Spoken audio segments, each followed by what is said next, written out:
आपको मालूम है लंका का राजा रावण शंकर भगवान के कैलाश पर्वत को क्यों उठा रहा था? किस लिए? उसके रास्ते में जाने में दिक्कत हो रही थी इसलिए।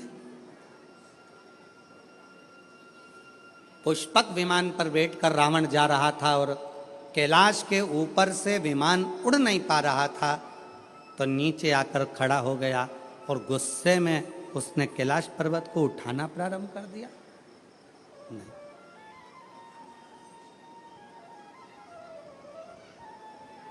क्यों उठाना? रावण को क्या पड़ी थी जो कैलाश पर्वत को उठाने में लग गया? रावण को क्या पड़ी थी जो भगवान शंकर के शिवलिंग को लेकर लंका में जा रहा है और भगवान शिव के शिवलिंग में वजन बड़ा भूमि पर रखा बाबा बैद्यनाथ के रूप में स्थापित हो गया? क्या पड़ी थी?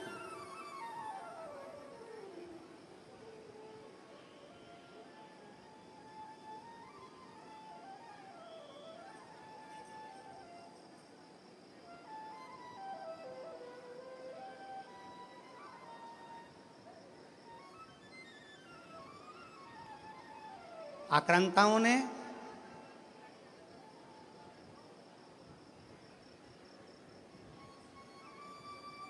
इन विधर्मियों ने सबसे ज्यादा अगर कोई मंदिर तोड़े हैं तो शंकर जी के तोड़े हैं। आक्रांताओं ने विधर्मियों ने सबसे ज्यादा आक्रमण अगर किसी मंदिरों में करा है तो वो शंकर जी के मंदिर पर करा, शिव मंदिर।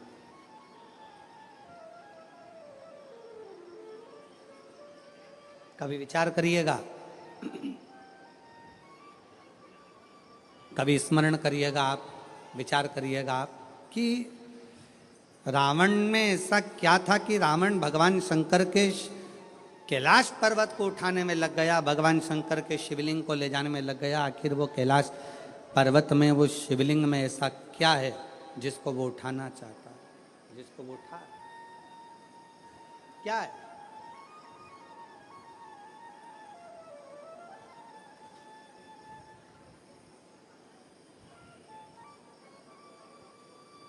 शिव महापुराण की कथा कहती है रावण ने अपने भाई कुबेर को सताकर कुबेर के सिंहासन को छुड़ा लिया।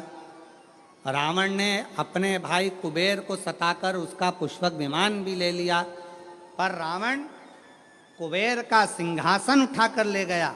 रावण कुबेर का पुष्पक विमान लेकर चले गया, पर रावण कुबेर के सिंहासन पर बैठ नहीं पाया।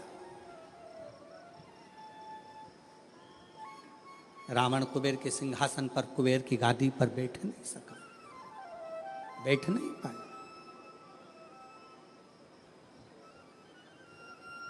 देवर्षि नारद निकल कर जा रहे थे, लंकापति रावण को देखा, रावण से पूछा क्या कर रहे हो? रावण कहने लगे कि मेरे को एक बात समझ में नहीं आती कि मैंने सारे इंद्र के सिंहासन को अपना बना लिया, देवताओं के सिंहासन को अपना बना लिया, सारे ग्रहों को अपने अनुकूल कर लिया, पर एक बात समझ में नहीं आती कि ये कुबेर का जो राज्य है, कुबेर का जो सिंहासन है, कुबेर का जो राज्य है, कुबेर का जो सिंहासन है, कुबेर का जो पद है, कुबेर की जो प्रतिष्ठा है, कुबेर का जो वैभव है, कुबेर का जो धन है, रावण कहता है ये मुझे कैसे प्राप्त हो, उसको मैं पाऊं कैसे, वो मुझे मिले कैसे, वो मुझे प्राप्त कैसे हो?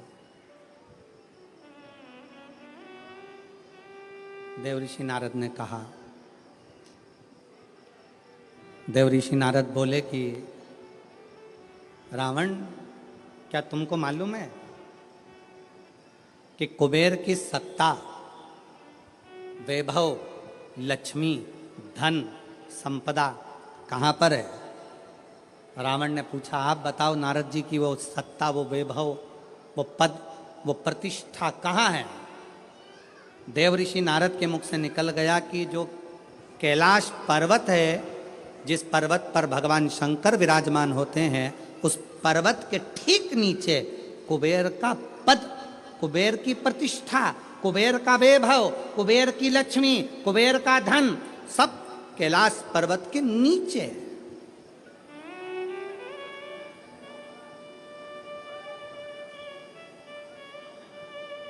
और एक बात बहुत सावधानी से स्मरण करिएगा, आप सबसे निवेदन है, जितने आस्था चैनल पर कथा सुन रहे हैं, जितने फेसबुक पर कथा सुन रहे हैं, जितने यूट्यूब पर कथा सुन रहे हैं और जितने इस पवित्र प्रांगण के अंदर बैठकर कथा सुन रहे हैं, आप सबसे निवेदन करेंगे कि कुबेर का पद, कुबेर का वैभव, कुबेर की प्रतिष्ठा, कुबेर का धन, कुबेर की लक्ष्मी सारी की सारी कैलाश पर्वत के नीचे है।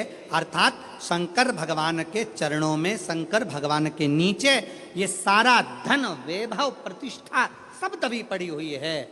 इसलिए लंका का राजा रावण मालूम पड़ने पर कैलाश पर्वत को उठाने लगा कि इसके नीचे से मैं लक्ष्मी को, वैभव को, धन को छुड़ा लूंगा, खींच लूंगा।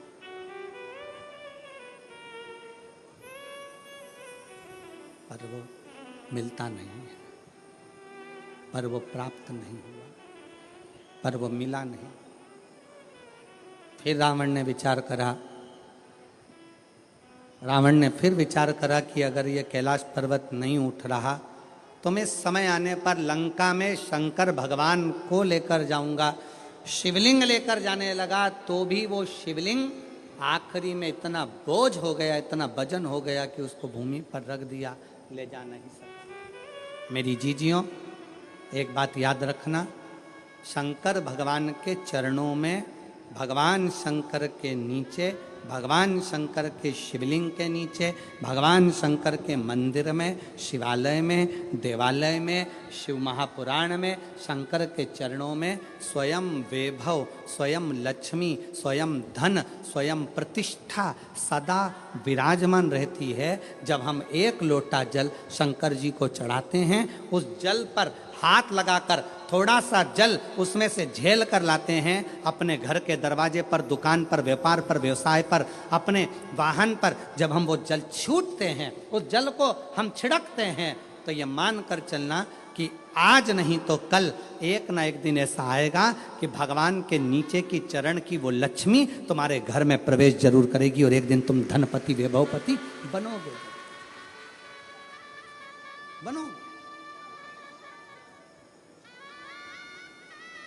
और शंभु शरणे मांगू घड़ी रे घड़ी, दुख काटो दया करी न दर्शन आपो। शंभु शरणे मांगू घड़ी रे दुख काटो दया करी दर्शन आपो। शिव जी को एक लोटा जल चढ़ाना मतलब अपने दुख को समाप्त करना और सुख की राह खोल देना, ये शिव महापुराण की कथा कहती है। एक लोटा जल हमारे दुख को समाप्त करता है और सुख का मार्ग खोल देता है।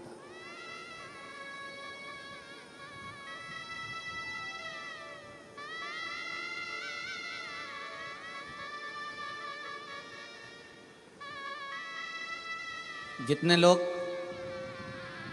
यहाँ आज लगभग 5 लाख से ऊपर शिव भक्त यहाँ पर बैठे हुए हैं। पंडालों की कैपेसिटी से ज़्यादा भरे पड़े, जितने अंदर उससे ज़्यादा बाहर अपना अपना चादर छाता लगा कर लोग बैठे हुए हैं। कुछ गाड़ी के अंदर बैठकर कोई कहीं, कोई कहीं, कोई पेड़ों की छाँव में, कोई बिल्डिंगों की छाँव में, जहाँ तहाँ लोग बैठे बैठे।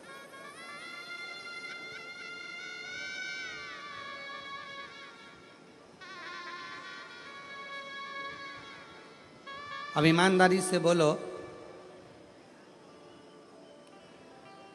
अगर मेरा बाबा तुमको कुछ नहीं देता तो तुम इतने लाखों की संख्या में शहादा आते क्या?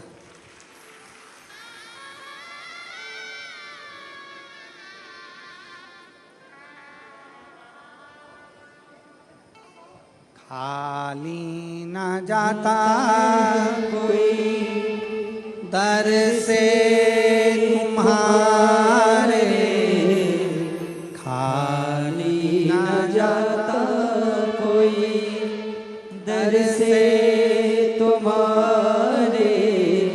मैं भी खड़ी हूँ नंदी पाहे फसा, अपने हृदय से लगा लो, गिरा जा रहा उठा लो। भोले अपने दर से अब तो न टालो, गिरी जा रही हो, उठा लो। भोले अपने दर से अब तो न टालो, गिरा जा रहा हो, उठा लो। अगर भगवान भोलेनाथ नहीं देते तो यहाँ कौन आता, कौन आता? कृपा की ना होती जो आदत तुम्हारी, तो सुनी ही रहती अदालत तुम्हारी। जो गरीबों के दिल में जगह तुम ना पाते, तो किस दिल में होती इबादत तुम्हारी। ये तुम्हारी ही कृपा है, तुम्हारी।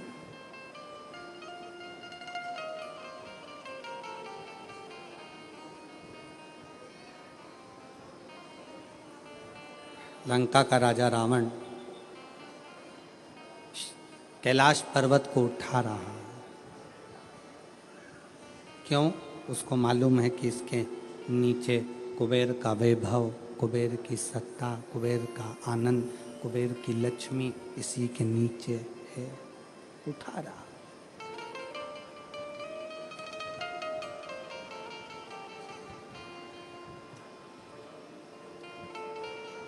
उठा नहीं कैलाश पर्वत, हिला नहीं कैलाश पर्वत, उठ ही नहीं पाया कैलाश पर्वत, नहीं हिला। फिर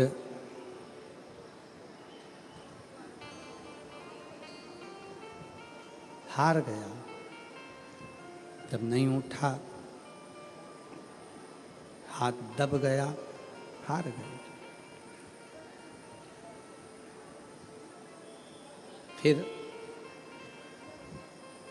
शिवलिंग को ले जाने की तैयारी करी, वो शिवलिंग भी नहीं उठा, वो शिवलिंग भी ले जा नहीं सका।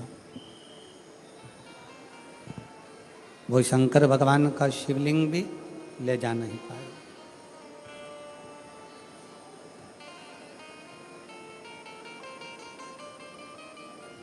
इन हाथों की रकीलें अगर गलत हैं, ज्योतिषी आचार्य ने कह दिया कि ये रेखाएं तुम्हारी गड़बड़ हैं, ये रेखाएं गलत हैं, तो इन हाथों में जल का भरा हुआ एक लोटा पकड़ाओ। इस हाथों से शिव जी को जल चढ़ाना प्रारंभ करो। इन हाथों से शिव मंदिर में सफाई करना प्रारंभ करो। हाथों की रकीलें धीरे धीरे सुलझना प्रारंभ हो जाएगी और तुम्हारा जीवन श्रेष्ठ होता चलेगा, जीवन श्रेष्ठ होगा। ये भाग्य की रेखाओं में, ये भाग्य की रेखाओं में अगर कुछ गलत लिखा गया है, इसको शिव मंदिर में, शिवालय में, भगवान शंकर के चरणों में इस मस्तक को झुकाना प्रारंभ करें।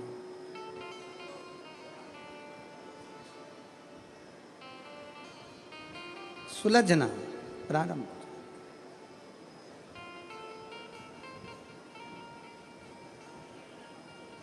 पर उसमें सबसे मूल है अपने मन का संयम।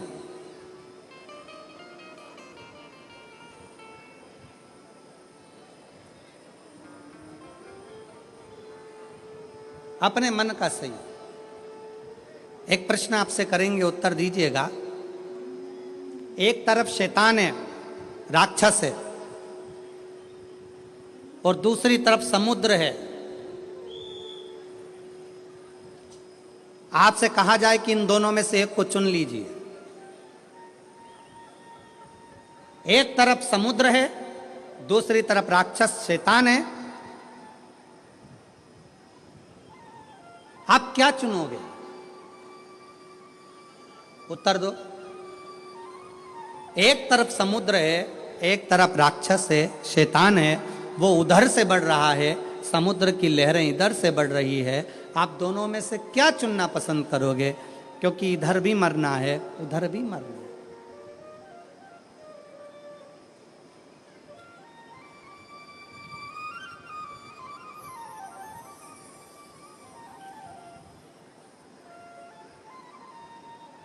क्या चुनो?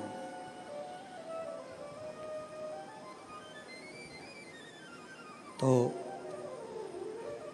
हो सकता है आप में से आधे लोग कहें कि हम समुद्र को चुन लेंगे, कोई कहे हम राक्षस को, शैतान को चुन लेंगे। परशु महापुराण की कथा कहती है कि समुद्र कितना गहरा है ये आपको मालूम नहीं है, पर वो राक्षस, वो शैतान कैसा है ये आपको मालूम है। तो प्रयास करना कि वो राक्षस को चुनना श्रेष्ठ है, कि कम से कम ये राक्षस है, ये हमको मालूम है, इसको कैसे डील करना है ये हमको मालूम है, ये कैसे इसको संभालना है ये हमको मालूम है। हम उस राक्षस को छोड़कर अगर समुद्र के पास जाएंगे, दिख तो अच्छा रहा है, लहरें भी अच्छी लग रही है, पर यह कितना गहरा होगा और कितनी गहराई में ले जाएगा और कब समाप्त कर देगा पता नहीं चल पाएगा, पता नहीं चल दिखेगा।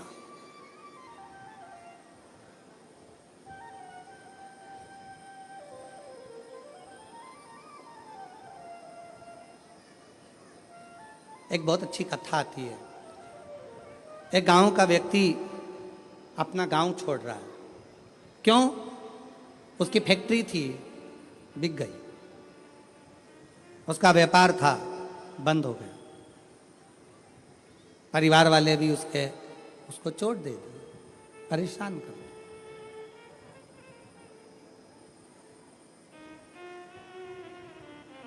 उसने प्लान बनाया कि अब मुझे इस गांव में नहीं रहना है, मुझे ये गांव छोड़ना है, मुझे गांव छोड़कर जाना है।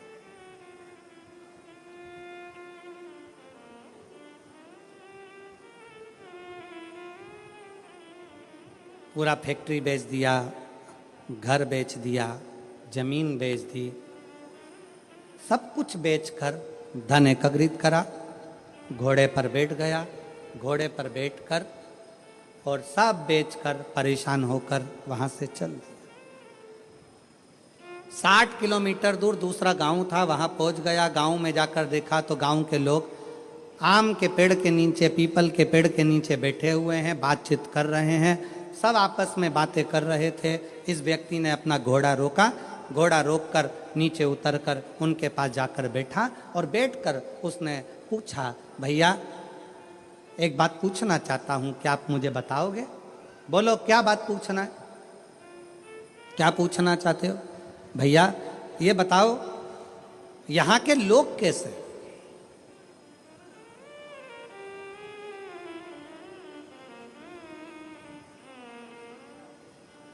गांव के लोगों ने पूछा तुम कहां से आए हो? उसने कहा मैं अपने गांव से आया हूं, यहां से 60-70 किलोमीटर दूर से। मेरा सारा अब वो गांव मैंने छोड़ दिया है और मैं सोच रहा हूं कि कोई गांव में जाकर बसना है, मुझे किसी गांव में जाकर रहना मुझे। तुम बताओ यहाँ के लोग कैसे हैं, इस गांव के लोग कैसे हैं? तो गांव के लोगों ने पूछा कि तुम हमसे पूछ रहे हो कि यहाँ के लोग कैसे हैं, पहले तुम बताओ कि तुम जो अपना गांव छोड़कर आए हो वहां के लोग कैसे थे?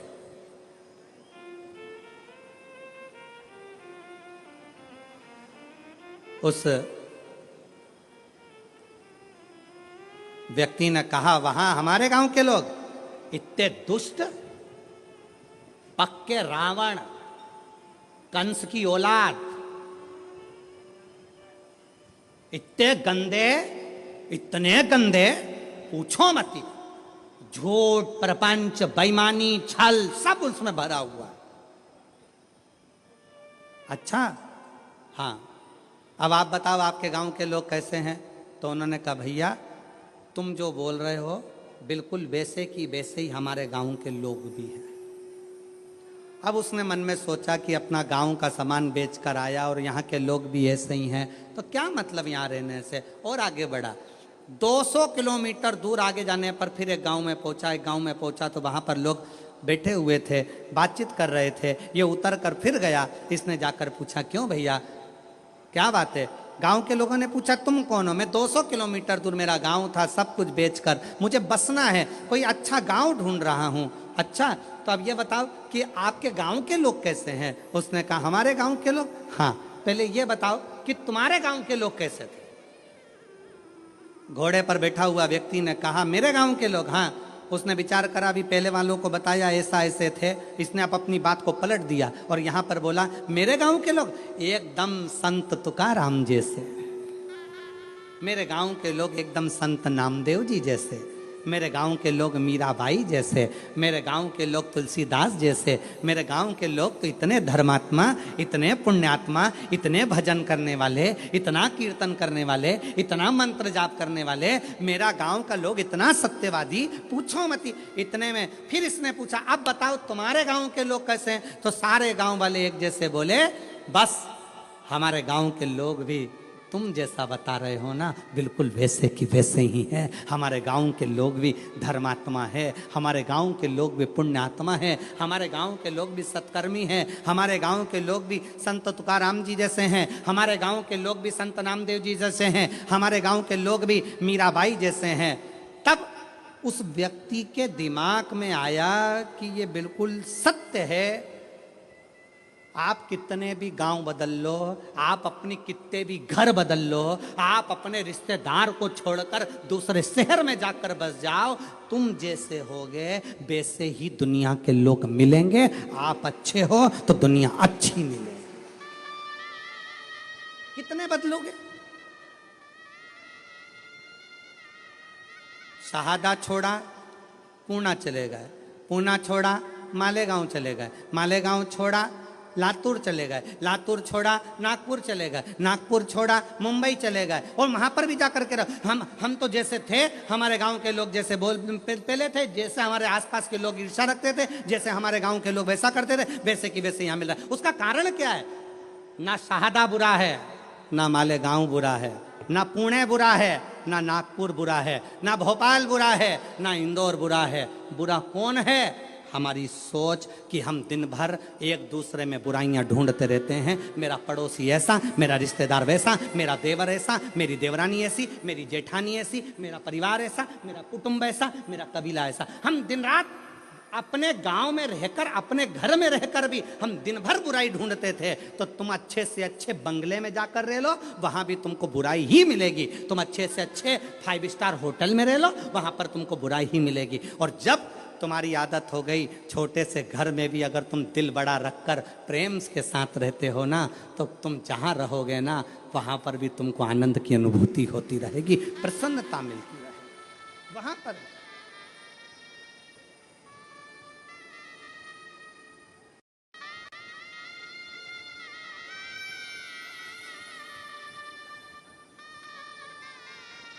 वो कहते जो जैसी भावना लाया वो वैसा ही फल पाया, जो जैसी भावना लाया वो वैसा ही फल पाया।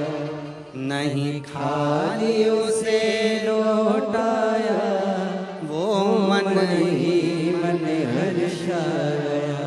और कर दिया मारा माद काशी वाले ने, लुटा दिया भंडार काशी वाले ने, लुटा दिया भंडार काशी वाले। जिस भावना से, जैसी सोच लेकर, जैसा विचार रखकर, जैसा व्यवहार रखकर आप आओगे, वैसा सुख आपकी जिंदगी का एक पत्र है। देखिए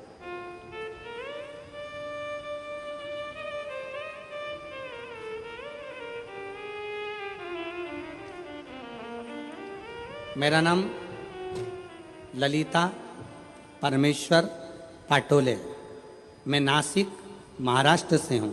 मेरा मोबाइल नंबर ये है। मेरा नाम ललिता परमेश्वर पाटोले, मैं नासिक महाराष्ट्र से हूँ। मेरा मोबाइल नंबर ये है। कहीं बैठी हों तो हाथ हिला सकती हैं, और अगर कहीं बैठी हों तो बेलपत्र लेने के लिए आ सकती हैं। बाबा, मेरे पति, पत्र को आप लोग एलईडी पर पढ़ सकते हैं। कहीं एलईडी है उन पर पत्र चल रहा है, एलईडी पर पत्र पढ़ सकते हैं। बाबा, मेरे पति आर्मी से रिटायर हैं। वे अब रिक्शा चलाते हैं और पढ़ाई भी करते हैं। आर्मी से रिटायर होने के बाद मेरे पति रिक्शा चलाते हैं और पढ़ाई भी करते हैं। 2023 को नासिक में कथा चल रही थी, जब दादा बाबू भूसे ने उस पवित्र कथा का लाभ हमको दिया था। हम लोग नासिक के उस पवित्र कथा को सुन रहे थे। मेरे पति आपको नहीं मानते थे, ना मेरे पति आपको जानते थे ना मानते थे। गुरुदेव, उनका विश्वास नहीं था, क्योंकि मिलिट्री में सर्विस करते थे। जैसी सोच थी वैसे अनुकूल बोलेगा। मैंने अपने पति से कहा, आप भले कथा सुनने मत जाओ, मुझे पंडाल के बाहर छोड़कर आ जाओ। मेरे पति मुझे पंडाल के बाहर छोड़ने आते थे, चले जाते थे। तब वो तीसरे दिन पंडाल में भीड़ के वजह से रुक गए। उन्होंने कहा, भीड़ ज़्यादा है, वापस लेने कैसे आऊँगा? तो उन्होंने गाड़ी खड़ी कर कर तीसरे दिन की कथा में पंडाल में ही रुक गए। पंडाल में रुके। उस दिन धूलिया से एक औरत पैदल आई थी। उसे देखकर मेरे पति के आंखों में आंसू आए। बाबा सबकी सुनता है। उसने उस स्त्री से पूछा, तुम पैदल चलकर धूलिया से नासिक आई हो, तुम्हें बाबा ने क्या दिया? उस महिला ने कहा, मैंने जो मांगा था मेरे भोलेनाथ ने दे दिया, इसलिए मैं पैदल चलकर नासिक तक आई हूँ। नासिक तक आई हूँ। मेरे पति को लगा, मैं आर्मी से रिटायर हूँ, अब रिक्शा चलाता हूँ, पर मेरी कोई सरकारी नौकरी नहीं लग रही है, मेरे बेटे की भी नौकरी नहीं लग रही है। आज कथा का तीसरा दिन है। आज मैं पृथ्वी पर बैठकर, पंडाल में बैठकर बाबा से विनय करता हूँ, अगर कुबरेश्वर बाबा शंकर जी की कथा में अगर प्रबलता है तो वो मेरी भी नौकरी लगा दें और मेरे बेटे की भी लगा दें। गुरुदेव, बेटे का मेडिकल बार बार रुक रहा था। नासिक में उसका मेडिकल होने वाला था, और मेरे पति ने तीसरे दिन की कथा में बाबा से गुहार लगाई। लोग कहते हैं कि ये शिव महापुराण का पंडाल है। मेरे पति ने कहा, वो सियोर वाला महाराज इतना दमदारी से बोलता है, मतलब शिव पुराण की कथा में शंकर खुद कथा करता है, अगर उसके सामने बैठकर बोला जाए तो बाबा सुनता जरूर है। मेरे पति ने गुहार लगाई और बाबा से प्रार्थना कर कर मेरे पति कथा सुनकर आ गए। जब पूरी कथा हो गई, कथा सुनकर हम लोग घर आए। घर आने के बाद मेरे बेटा एक एग्ज़ाम दे रहा था। एग्ज़ाम का रिजल्ट जिस दिन हम घर पर आए शाम को, उसी दिन बेटे का शाम को फ़ोन आ गया कि पिताजी मेरा सिलेक्शन आर्मी में हो गया, बाबा की कृपा से मैं सिलेक्ट हो गया। गुरुदेव, आर्मी में तो सिलेक्ट हो गया। मेरे पति बोले, एक बार सीहोर जाना है, वहाँ पर जाकर बाबा से अर्जी लगाना है। कथा सुनी।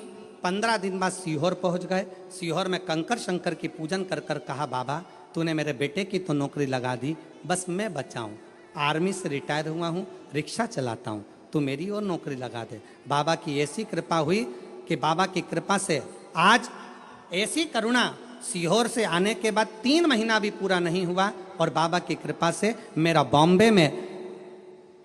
बॉम्बे के अंदर मेरा सिलेक्शन जेल के प्रहरी के रूप में हो गया और मैं बाबा को यहाँ प्रणाम करने के लिए आया हूँ। मेरे बेटे की भी फोटो लगा रहा हूँ और मेरी भी फोटो लगा रहा हूँ, दोनों की लगा रहा हूँ। अब बेटे की फोटो देखो जिसका मिलिट्री में हुआ, और जेल प्रहरी के रूप में जिनका हुआ रिक्शा चलाते चलाते, उनकी भी फोटो उन्होंने खुद की लगाई। एक बार जोरदार ताली बजाकर साथ बताएं। एक लाइन अच्छी लिखी है,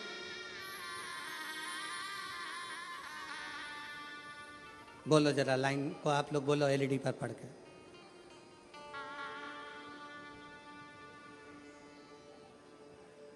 बोलो बोलो जरा, टीवी पर देख के बोलो। कब से खड़े हैं झोली पसार, क्यों न सुने तू मेरी पुकार, मुझे तेरा ही सहारा है मेरे भोले बाबा, मुझे तेरा ही सहारा है मेरे भोले बाबा। कब से खड़े हैं झोली पसार, क्यों न सुने तू मेरी पुकार, मुझे तेरा ही सहारा है मेरे भोले बाबा।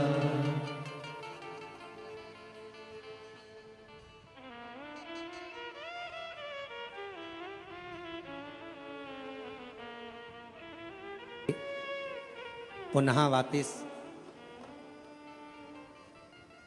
नौकरी लगी, बेटे की भी नौकरी लगी। एक बार जोरदार ताली बजाकर स्वागत करिए। और मुझे तेरा ही सहारा है मेरे भोले बाबा, मैंने तुझे ही पुकारा है मेरे भोले बाबा। दिल से उसको कल कथा में कहा था, दुनिया की निगाह में ये केवल कथा का पंडाल है।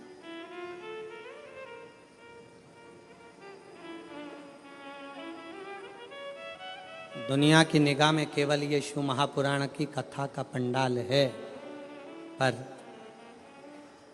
हम कहते हैं ये केवल कथा का पंडाल नहीं, आपकी किस्मत खोलने की चाबी का पंडाल है, जहां किस्मत खोलने की चाबी मिलती है।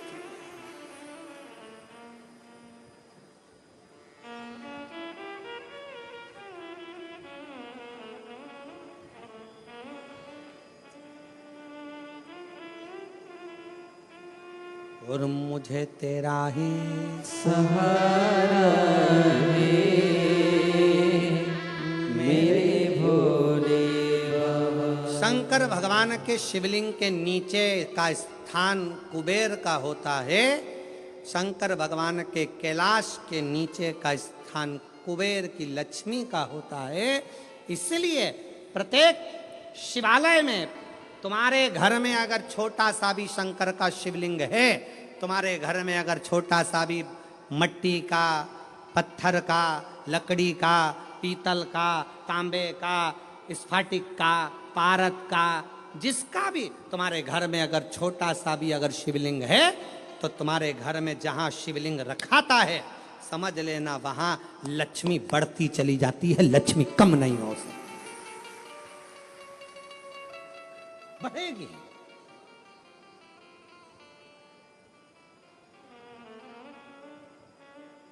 बस दो चीजों का स्मरण रखिए, एक अपने खानदान का और दूसरे अपने खान पान का।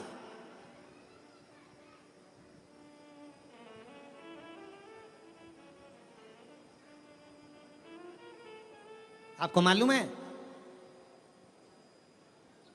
जब अंग्रेजों ने भारत पर हुकूमत करी है, तो उन्होंने विचार करा सबसे पहले कि करा क्या जाए, भारत के लोगों को अपना गुलाम कैसे बनाया जाए। तो उन्होंने सबसे पहला प्रयास करा कि इनके खानदान मिटाए जाएं।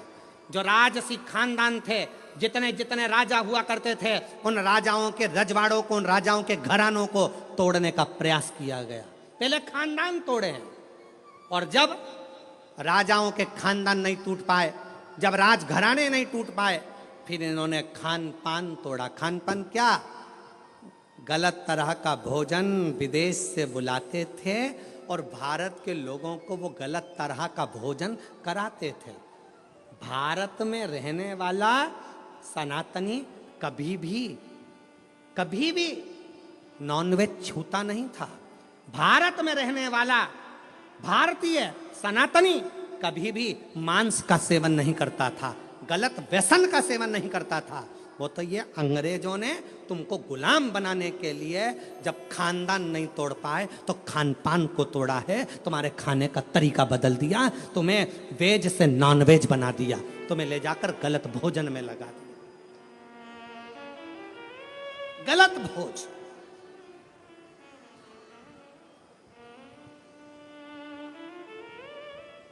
क्यों इतनी बीमारियां पनप रही हैं?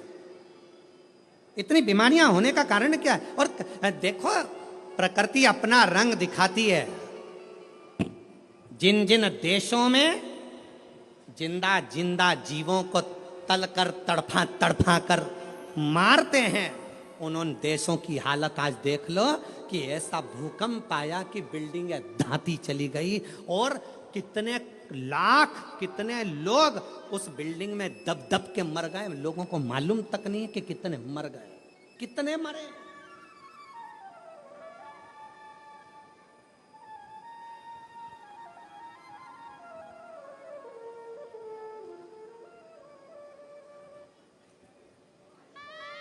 कितने। इसलिए निवेदन है, थोड़ा सा अपने आप को सुधारने का प्रयास करिए, थोड़ा सा, ज्यादा नहीं, थोड़ा सा।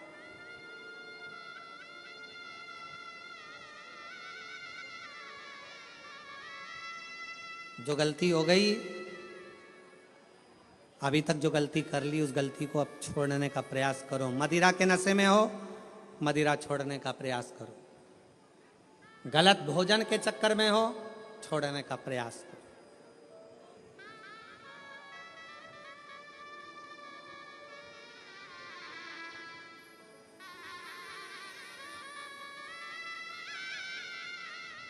हम कहेंगे तो थोड़ा सा लोगों को बुरा लगेगा, पर सत्यता है, जब उम्र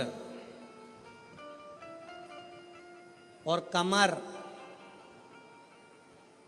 उम्र और कमर जब 40 की हो जाए या 40 से पार हो जाए तो भोजन मत बढ़ाओ, भजन बढ़ाओ, भोजन को कम करते जाओ।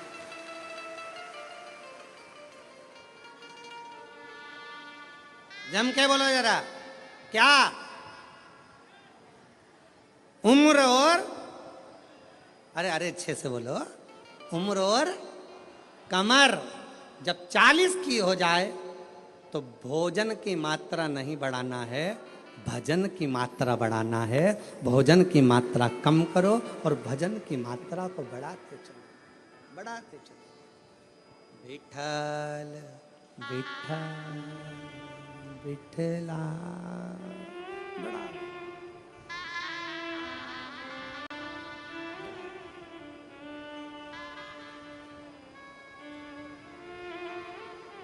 बढ़ाओ जितना बन सके। श्री शिवाय नमस्तुभ्यं, श्री शिवाय नमस्तुभ्यं, श्री शिवाय नमस्तुभ्यं, श्री शिवाय नमस्तुभ्यं। भजन की मात्रा को बढ़ाना, प्राण को, भोजन को कम कर दो, गलत भोजन कम कर दो, व्यसन कम कर दो।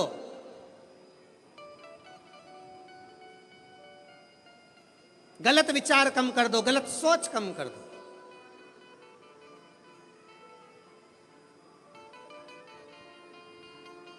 कल एक भैया प्रश्न कर रहे थे,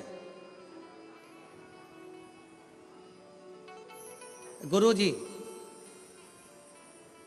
भगवान विष्णु अपने शरीर पे राख नहीं लगाते, राखोड़ी नहीं लगाते, भस्म नहीं लगाते।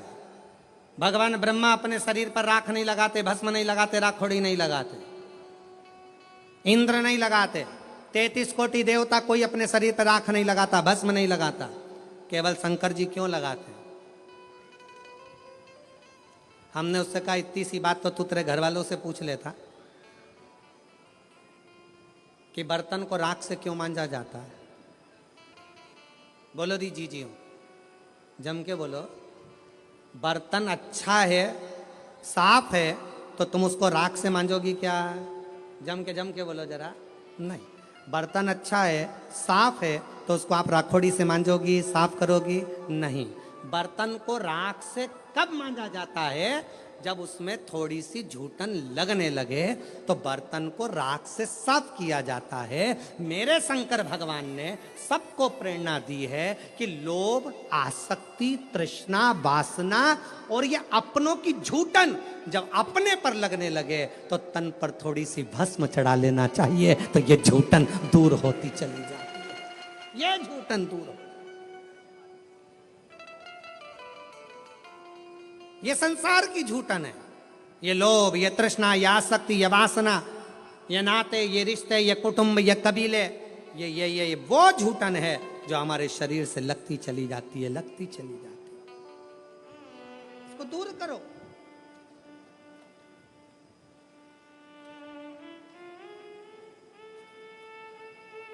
अच्छा अच्छा ट्यूब लगाओगे ना, क्रीम, अच्छा अच्छा खूब सारा सारा पाउडर, क्रीम और वो नीले कलर का ऐसा और लाइन और फिर उसमें डब्बा, फिर वो माला के वो धागा, एक नहीं दो, और फिर वो दो धागा ऐसा घुमा के ऐसा करके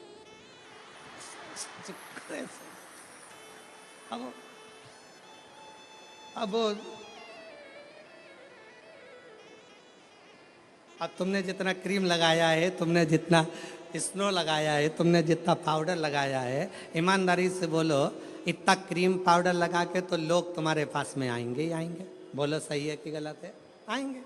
अगर शंकर भगवान तो पहले से ही इतने ब्यूटीफुल थे, पहले से इतने सुंदर थे, इतने सुंदर,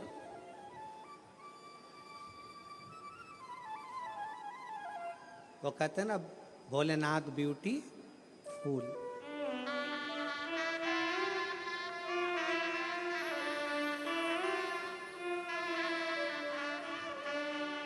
सिर पे गंगा लेने कल्याण वो कर देवे, भोलेनाथ ब्यूटीफुल, जो नाम उसका लेवे, भोले जी दर्शन देवे, भोलेनाथ ब्यूटीफुल। जो नाम शिव का लेवे कल्याण वो कर देवे, भोलेनाथ ब्यूटीफुल। इतने सुंदर तो शिव पहले से।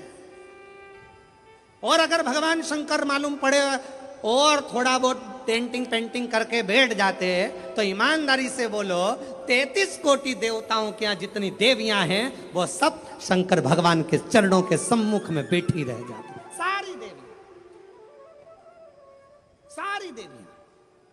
शंकर भगवान ने कहा मुझे अपने पास में किसी को नहीं रखना, ज्यादा सुंदर रहूंगा लोग आएंगे, इसलिए शंकर भगवान ने भस्म को अपने तन पर धारण कर लिया कि यह संसार झूठा, ये परिवार झूठा, ये कुटुंब झूठा, ये नाते रिश्ते झूठे, ये सब झूठ है। इसलिए झूठन को दूर करने के लिए जैसे बर्तन पर राख लगी हो तो वो बर्तन पर लगी राख झूठन साफ कर देती है। मेरे शिव कहते हैं तन पर चढ़ी हुई भस्म ये संसार के झूठे लोगों को दूर कर देती है। झूठे लोगों को।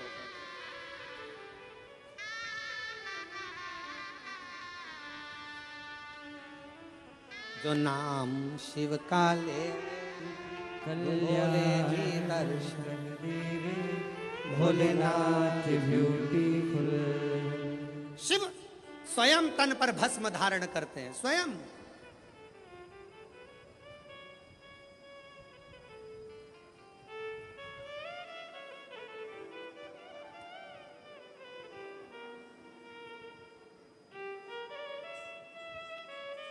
अगर कोई तुमसे कहे शंकर जी का भजन करने वाले को शंकर भगवान विरक्त बना देते हैं, कोई तुमसे कहे शंकर जी के भजन करने वाले को शंकर भगवान अकेला दूर एकांत में ले जाकर बिठा देते हैं, तो सब झूठ समझना। शंकर भगवान स्वयं भजन करते हैं तो पार्वती को पास में रखते हैं, शंकर भगवान स्वयं भजन करते हैं तो गणेश जी को पास रखते हैं, शंकर भगवान स्वयं भजन करते हैं तो कार्तिकेय को पास करते हैं। 33 कोटि देवताओं में कोई एक देवता ऐसा बता दो जो अपनी पत्नी, अपने बच्चे, अपने रिश्ते, अपने नाते सबको साथ रखते हो। केवल एक शंकर भगवान हैं जो अपनी बहुओं को, रिद्धि सिद्धि को भी साथ रखते हैं, जो अपने पोते अमोद प्रमोद को साथ रखते हैं, जो अपनी बेटी अशोक सुंदरी को साथ रखते हैं, जो अपनी बेटी जया विषहरा शामरी बारी दौतली देव उसको साथ रखते हैं। कोई एक देवता बता दो जो अपने पूरे रिश्तेदार के साथ अपने मंदिर में रहता हो। केवल एक शंकर भगवान जो अपने रिश्तेदार तो रिश्तेदार नंदी को भी अपने मंदिर में जगह देकर रखते हैं कि तू मेरे साथ में। केवल एक शिव है, शिव के सिवा कोई नहीं। शंकर भगवान कभी विरक्ति नहीं देते, शंकर भगवान परिवार को जोड़ देते हैं, शंकर भगवान कभी तुमको कष्ट नहीं देते, शंकर भगवान कष्टों से दूर कर देते हैं। दुनिया की ऐसी कौन सी बीमारी है जिसका इलाज शंकर की भक्ति ना कर पाई। एक पत्र है देखिए,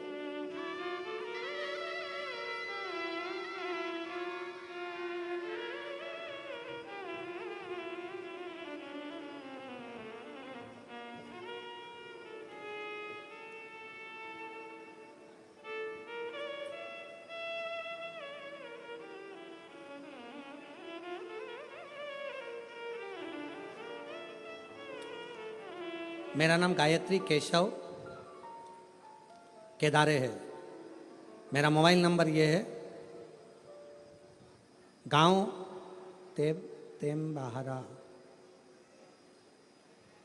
आकोला, महाराष्ट्र की रहने वाली हूँ। कहीं हो बैठी हो तो हाथ हिला सकती हैं और बैठी हो तो बेलपत्र लेने के लिए आ सकती हैं। गायत्री केशव कन्हारे, मोबाइल नंबर ये, तुम्हारा गांव आकोला महाराष्ट्र। मैं श्री शिवाय नमस्तुभ्यं, मेरा नाम गायत्री केशव केदारे है। 2019 से परीक्षा दे रही हूँ एमपीएससी की, तैयारी कर रही हूँ पर मेरा सिलेक्शन नहीं हो रहा।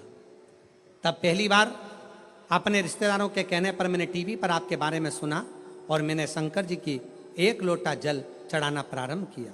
रोज मंदिर जाती, बाबा को जल चढ़ाती, रोज जल चढ़ा कर आती, अभिषेक करने गई, शिव जी का कथा श्रवण करी, बाबा को विनय करा और आज बाबा की ऐसी कृपा हुई गुरुदेव, मैंने नंदुरबार में बाबा की कृपा से दर्शन किया और दर्शन करने के बाद वहीं पंडाल में बाबा से प्रार्थना करी कि बाबा कुछ भी हो, मेरी एमपीएससी की परीक्षा उत्तीर्ण हो जाए और मेरा सिलेक्शन हो जाए और मेरी सरकारी जॉब लग जाए। आज बाबा की कृपा से मैं बाबा को धन्यवाद देने के लिए आई हूँ कि मेरा सिलेक्शन हो गया और मैंने उत्तीर्णता प्राप्त कर ली। बाबा को धन्यवाद देने के लिए मैं यहाँ पहुँची। एक पत्र और देखिए, बड़ा सुंदर।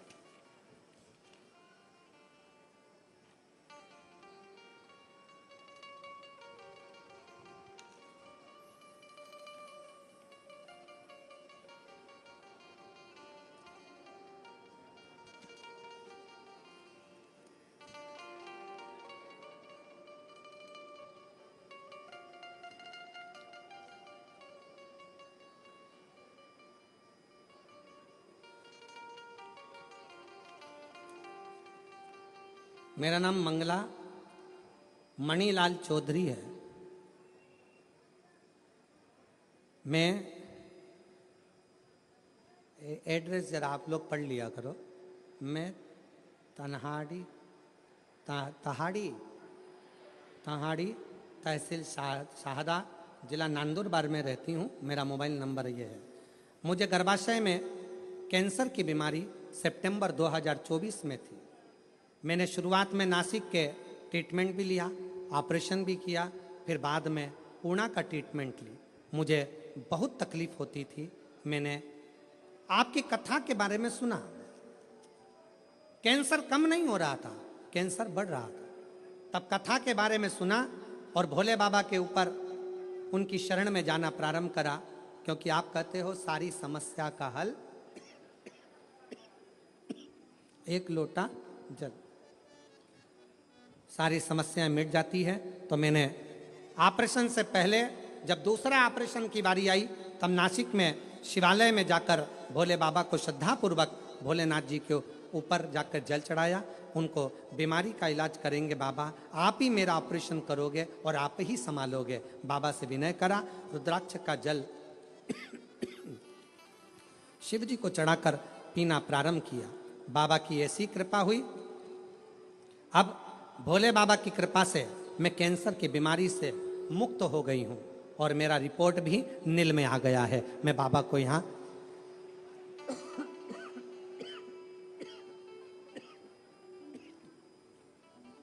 बाबा को मैं यहाँ धन्यवाद देने के लिए आई हूँ। गला पकड़ रहा है माइक बहुत ज्यादा। बाबा को मैं यहाँ धन्यवाद देने के लिए आई हूँ। कहीं बैठी हो तो एक बेलपत्र लेने के लिए आ सकती हो। शिव की भक्ति किसको कहते हैं? भगवान शंकर का गुणगान किसको कहते हैं? शिव का स्मरण किसको? शिव की उपासना किसको कहते हैं? शंकर भगवान की भक्ति किसको कहते हैं? शिव आराधना किसको कहते हैं?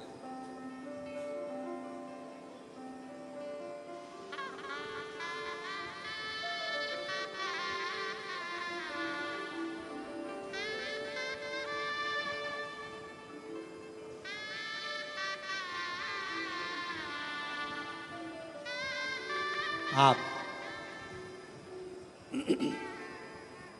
जब भगवान शंकर को हृदय से, भाव से पुकारोगे, दिल से,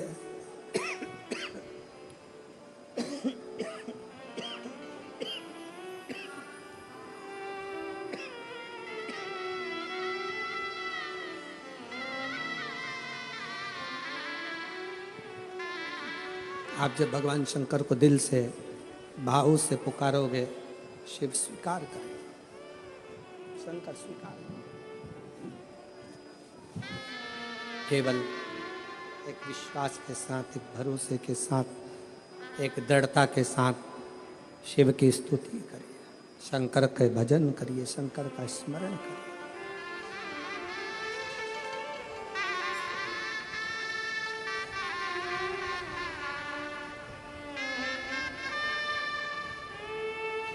भगवान शिव का गुणगान, शिव का स्मरण, शिव की भक्ति जीवन को सुख देती है, आनंद देती है।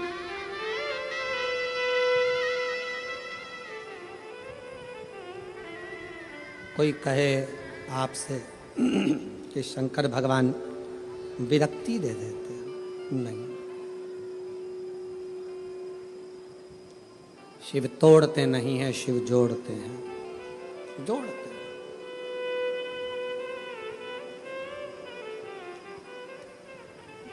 भगवान शंकर तोड़ने का काम नहीं करते, जोड़ने का काम करते, जोड़ते। अब वो आधारित है आपके विश्वास पर।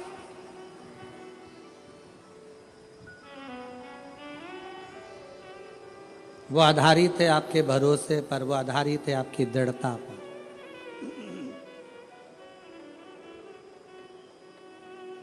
जो जैसी भावना लाया वो वैसा ही फल पाया, नहीं खाई उसे लौटाया, वो मन ही मन हर्षाया, और कर दिया माला मान काशी वाले ने, लुटा दिया भंडार काशी वाले ने। शिव झूठे संसार से मोह को हटाते हैं।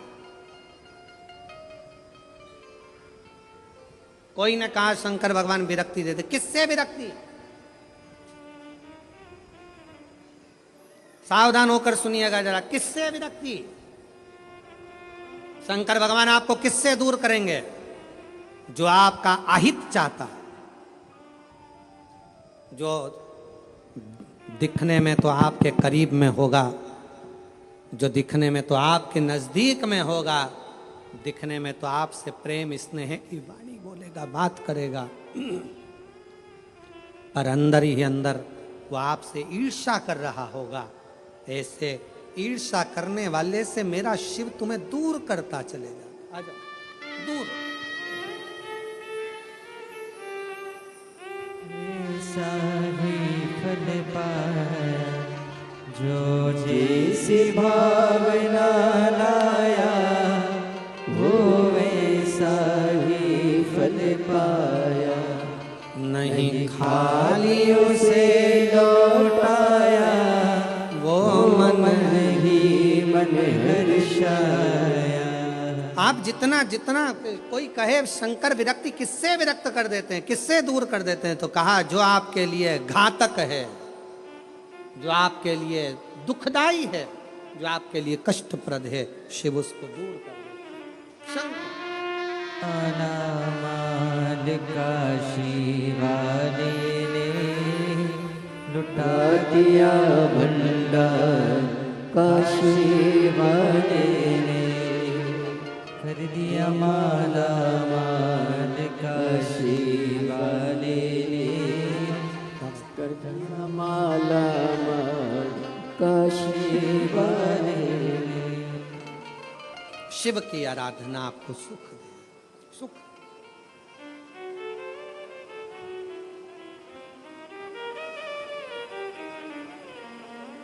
इसलिए भाव से, दिल से, कब से खड़े हैं झोली बसा, क्यों ना सुने तू मेरी पुकार। कब से खड़े हैं झोली बसा, क्यों ना सुने तू मेरी पुकार। मुझे तेरा ही सहारा है मेरे भोले बाबा, मुझे तेरा ही सहारा है मेरे भोले बाबा। मैंने तुम्हें ही पुकारा है मेरे भोले बाबा, मैंने तुम्हें ही पुकारा है मेरे भोले बाबा। कब से खड़े हैं झोली पसार, क्यों ना सुने तू मेरी पुकार। कब से खड़े हैं झोली पसार, क्यों ना सुने तू मेरी पुकार। ओ कब से खड़े हैं झोली पसार, क्यों ना सुने तू मेरी पुकार। कब से खड़े हैं झोली पसार। प्रेशर खोलो, प्रेशर गाने वालों का भी, इसका भी। मेरी पुकार। मुझे तेरा ही सहारा है मेरे भोले बाबा, मुझे तेरा ही सहारा है मेरे भोले बाबा। दोनों हाथों से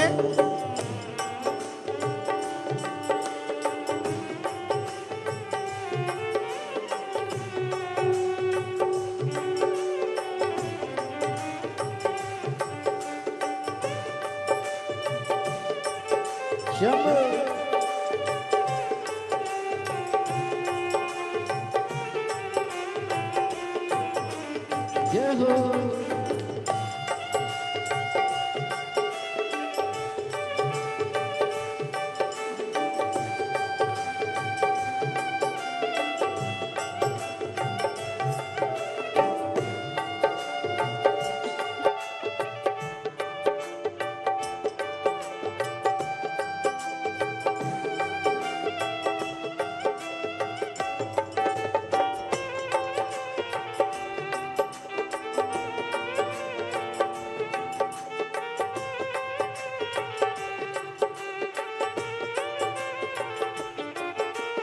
देख लो लगी है आज मंदिर में ये भीड़ भारी।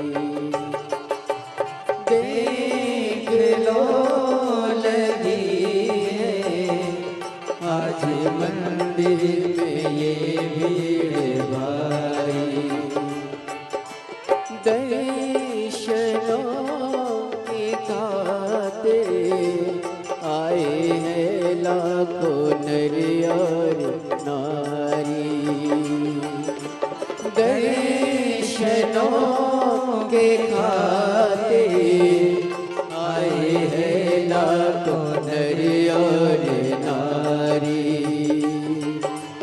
आ जाए भोले बाबा आ जाए भोले बाबा तीनों ने पुकारा है मेरे भोले बाबा। तीनों ने पुकारा है मेरे भोले बाबा। कब से खड़े हैं झोली पसार क्यों न सुने तो मेरी पुकार। कब से खड़े हैं झोली पसार क्यों न सुने तो मेरी पुकार। तेरा ही सहारा है मेरे भोले बाबा। तेरा ही सहारा है मेरे भोले बाबा।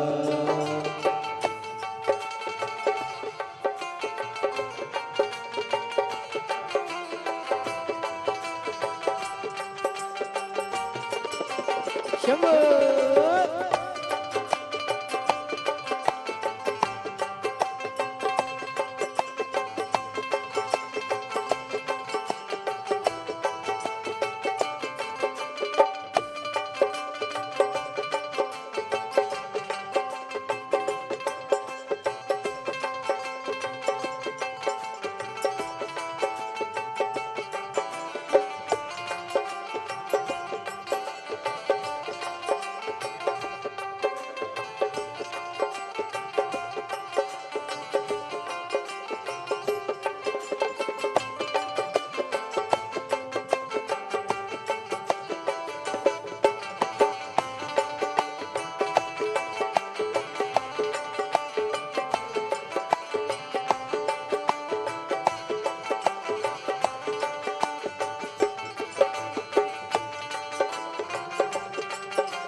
हम लेके आए। तू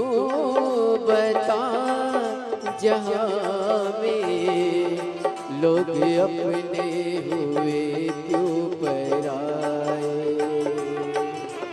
तू बता जाने लोग अपने हुए क्यों पराए। तेरे सिवा दुनिया में, तेरे सिवा दुनिया में कोई ना हमारा है। मेरे भोले बाबा कोई ना हमारा है।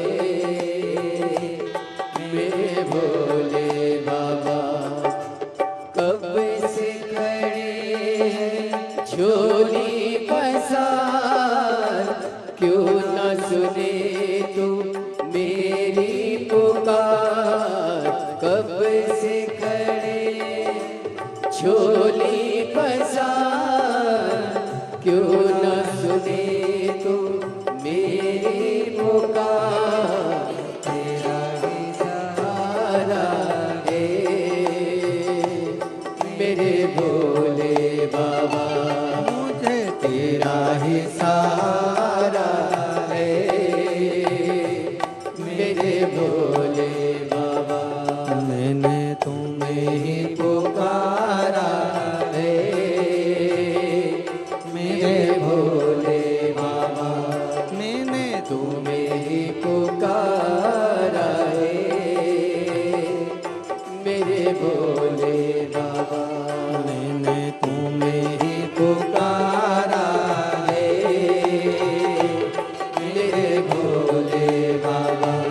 मैंने तुम्हें ही पुकारा है मेरे भोले बाबा।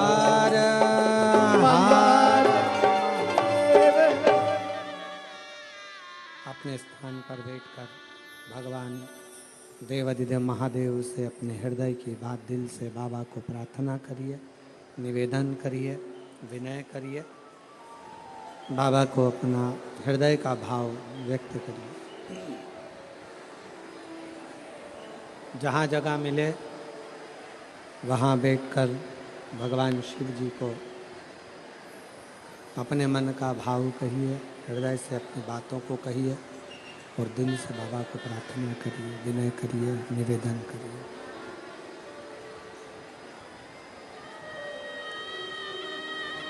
सब लोग साथ में बोलेंगे, साथ में प्रार्थना करेंगे, साथ में विनय करेंगे, साथ में निवेदन करेंगे, बाबा को विनती करें, साथ में विनय।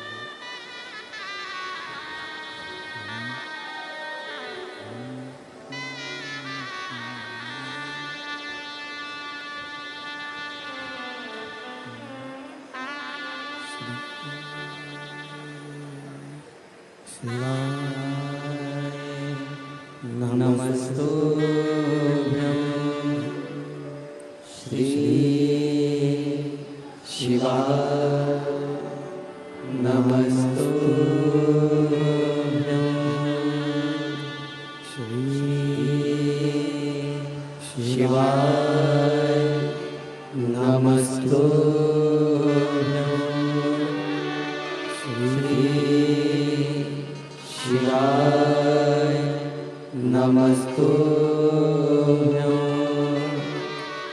श्री शिवाय। नमस्तुभ्यं भोला सब दुख काटो मारा। ओम भोला सब दुख काटो मारा। शंकर जप तेरी माला, भोले बाबा जप तेरी माला। भोला सब दुख काटो मारा। ओ भोला सब दुख काटो मारा। शिव मंगल मंगलकारी,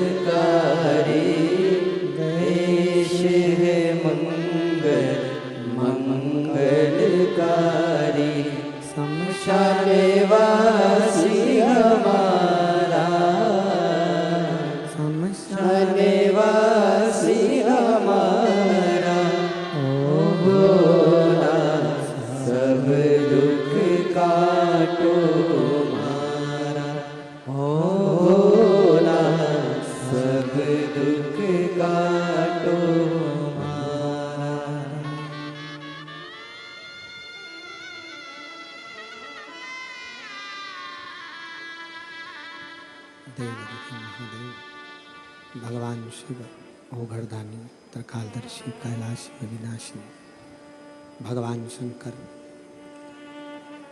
की कथा कह रही है, शिव महापुराण वर्णन कर रही है।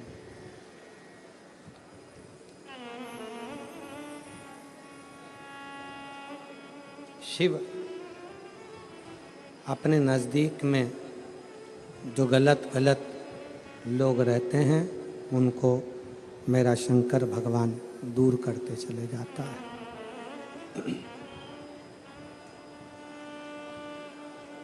कात्यायन ऋषि शिव और पार्वती की तप साधना कर रहे हैं। स्कंद पुराण का नागरखंड कहता है, स्कंद पुराण का नागरखंड कह रहा है शंकर पार्वती की तप साधना स्वयं कात्यायन ऋषि कर रहे हैं। और शिव पार्वती की तप साधना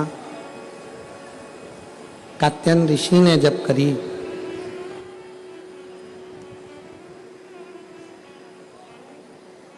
माता पार्वती और भगवान शंकर दोनों ने कात्यायन ऋषि को दर्शन दिया।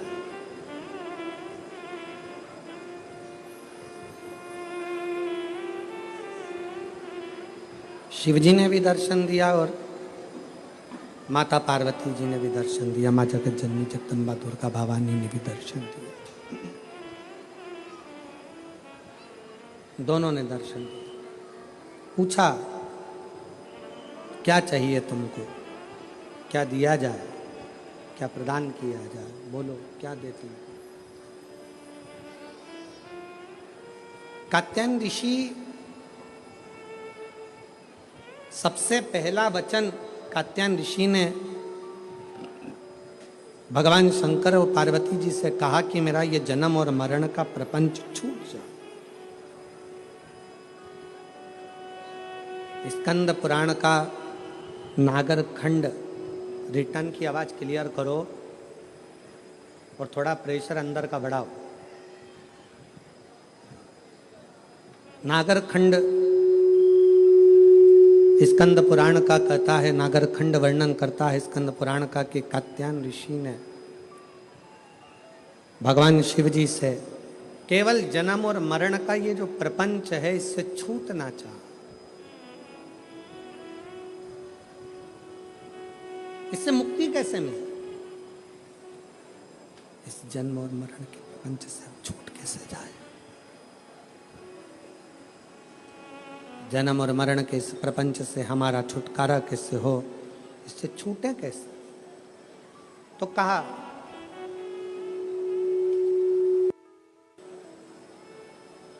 जब किसी व्यक्ति के घर में एक बेटी का जन्म होता है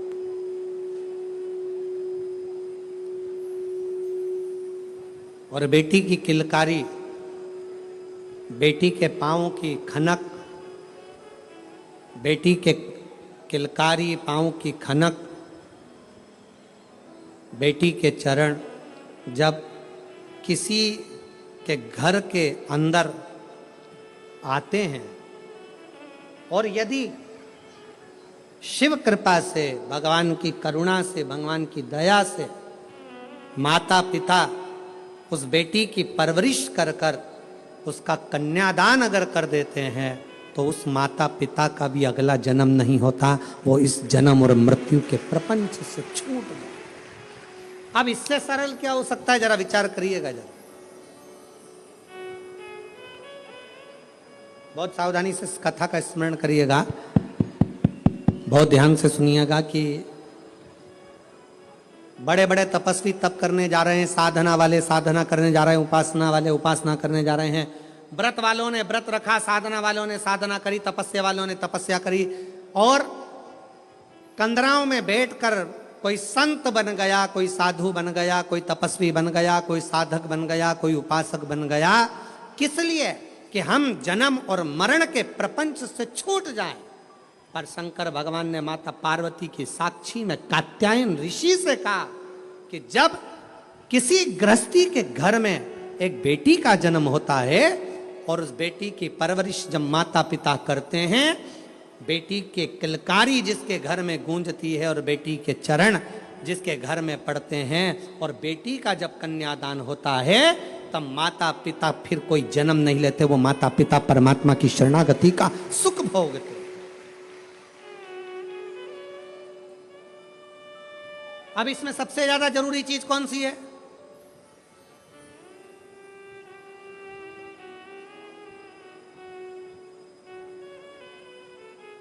एक बहुत ध्यान देने वाला विषय है, थोड़ा ध्यान दीजिएगा। दक्ष प्रजापति के घर में 60 कन्याओं का जन्म हुआ। उसके बाद दक्ष प्रजापति भगवान से कह रहे हैं, देवी जी से कह रहे हैं, मां मेरे घर में एक लड़की और देना, एक बेटी और चाहिए मुझे। मां जगत जननी दुर्गा कहती है कि तेरे घर में बेटी कहां से आएगी, मैं खुद तेरे घर में बेटी बनकर जन्म लूंगी। सती आई। दक्ष प्रजापति ने शंकर जी का अपमान करा, दक्ष प्रजापति ने देवताओं का अपमान करा, दक्ष प्रजापति ने अपशब्द कहे, दक्ष प्रजापति ने गाली दी, दक्ष प्रजापति ने ताना दिया, दक्ष प्रजापति ने आड़ा टेढ़ा बहुत सारी बातें कही। अब दक्ष प्रजापति को तो नरक जाना था, दक्ष प्रजापति को तो नरक भोगना था। पर दक्ष प्रजापति के घर में बेटियों का जन्म हुआ था, दक्ष प्रजापति ने बेटियों का कन्यादान किया था, इसलिए शंकर भगवान का अपमान करने के बाद भी दक्ष प्रजापति नरक नहीं भोगा है। दक्ष प्रजापति मरण, शीश कटने के बाद बकरे का मुख लग गया और बकरे का मुख लगने के बाद भी स्वर्ग भोगा है, वो दक्ष प्रजापति है, क्योंकि बेटी का जन्म ही प्रबल है।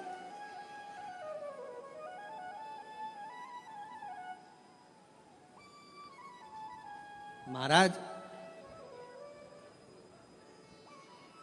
सुखी वो नहीं जिनके घर में धन की पेटी है, सुखी वो नहीं जिनके घर में धन की पेटी है, सुखी वो हैं जिनके घर में मुस्कुराती बहू और बेटी है।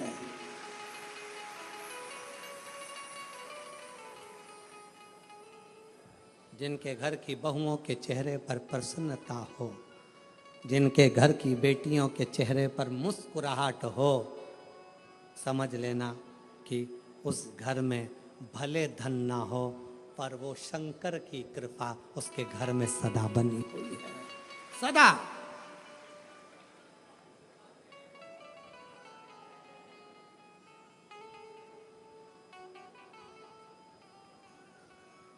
नवरात्रि चल रहे हैं,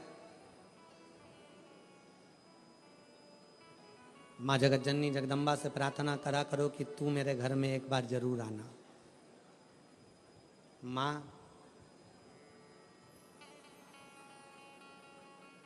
प्रत्येक घर के अंदर एक बेटी का जन्म जरूर होना चाहिए।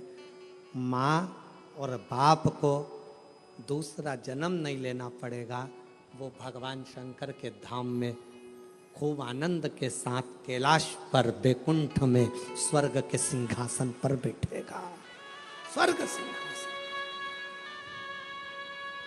मैं माननीय विधायक महोदय श्री राजेश दादा पांडवी जी को जब पहले दिन की कथा में पांडवी जी आए, बेटी उनके साथ में थी, पूजन कर रही थी बेटी भी, देखकर मुझे बहुत खुशी हुई। बहुत ऐसा लग रहा था जैसे शंकर भगवान अशोक सुंदरी के साथ बैठकर आराधना कर रहे हों, शिव की स्तुति कर रहे हैं। मैं पांडवी जी को इसका लिए धन्यवाद देता हूं, साधुता साधु प्रसन्न हुई।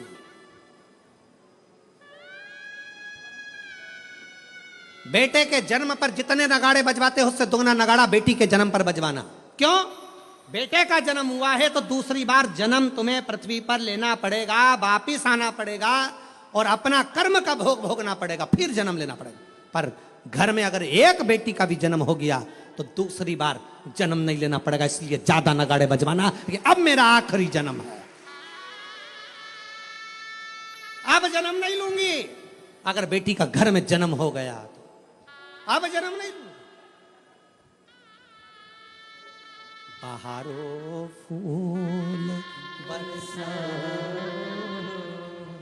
मेरे घर बेटी आई है, मेरे घर बेटी आई है।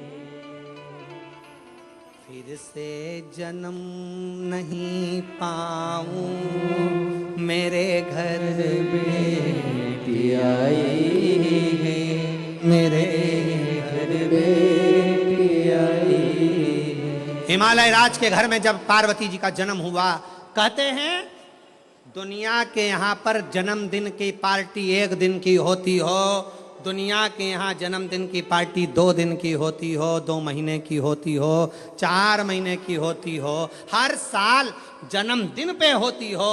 हिमालय राज के यहाँ जब तक पार्वती जी का कन्यादान नहीं हो गया तब तक रोज पार्वती जी के जन्म का उत्सव मनता था, प्रतिदिन प्रतिदिन।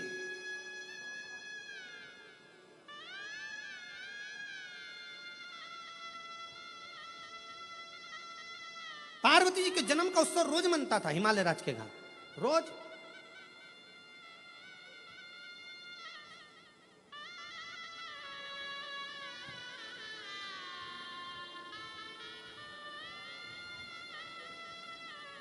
एक दिन इंद्र के मन में आया और इंद्र ने जाकर पूछ लिया हिमालय राज से, इतनी प्रसन्नता क्यों है? हिमालय राज ने कहा, बड़ी प्रसन्नता का विषय यह है कि आज मेरे घर में बेटी का जन्म हुआ है।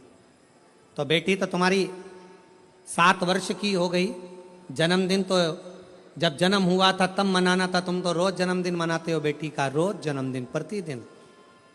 हिमालय राज ने कहा, शास्त्र कहता है एक बेटी जब घर में, रसोई घर में एक बेटी जब अपने घर के अंदर बैठकर भोजन करती है तो कहते हैं 1000 अश्वमेध यज्ञ का फल उसे प्रतिदिन प्राप्त होता रहता है, प्रतिदिन। अरे दुनिया वालों से पूछो कि नवरात्र में कन्या भोज क्यों कराते हो, दुनिया वालों से पूछो कि नवरात्र में बेटियों को क्यों ढूंढने जाते हो, दुनिया वालों से पूछो कि नवरात्र की अष्टमी और नवमी पर कन्या का पूजन क्यों करते हो। क्योंकि दुनिया वालों को यह मालूम पड़ना चाहिए कि देवी भागवत में लिखा है, एक कन्या एक बेटी जब किसी के घर में मुख झूठा करती है, एक बेटी एक कन्या जब किसी के घर में भोजन करती है तो उसके भंडारे कभी खाली नहीं रहते। इसलिए कन्या पूजन किया जाता है, इसलिए बेटी का पूजन किया जाता है।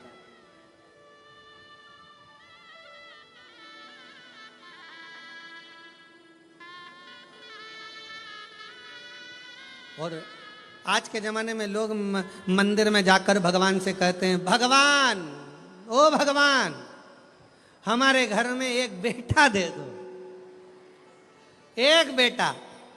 और बाजू में खड़ी हुई लक्ष्मी जी नारायण जी से बाजू में खसक के बोलती है, कितना मूर्ख है, बेटा मांग रहा है। और रोज मंदिर में आकर कहती, लक्ष्मी दे दो। और बहू को चाहिए क्या? जम के बोलो बेटा। और रोज मांगती क्या है? बोलो लक्ष्मी। तो एक काम कर, बेटा दे दो, लक्ष्मी मत देना, लक्ष्मी मत देना। अब अपन भी देखें कि बेटे से काम चल जाए क्या। और मालूम पड़े बेटा हो गया 32 साल का, माँ के पूरे बाल सफेद उड़ गए, सफेद। उनसे पूछो काय का टेंशन, इसको कोई लक्ष्मी नहीं मिल रही है, इसकी शादी, इसको कोई मिल रही, इसकी शादी कर। लक्ष्मी जी से कहा, आप जाओ ना, इसके घर में शादी करना है बेटे की। कोई लक्ष्मी, तो इसने मांगा ही था कि मेरे को बेटा दे दो, बेटा दे दो। लक्ष्मी नहीं मांगी थी, बेटा मांगा था। तो कोई तो इसके घर में शादी करेगा। तो कहा करेगी, आएगी।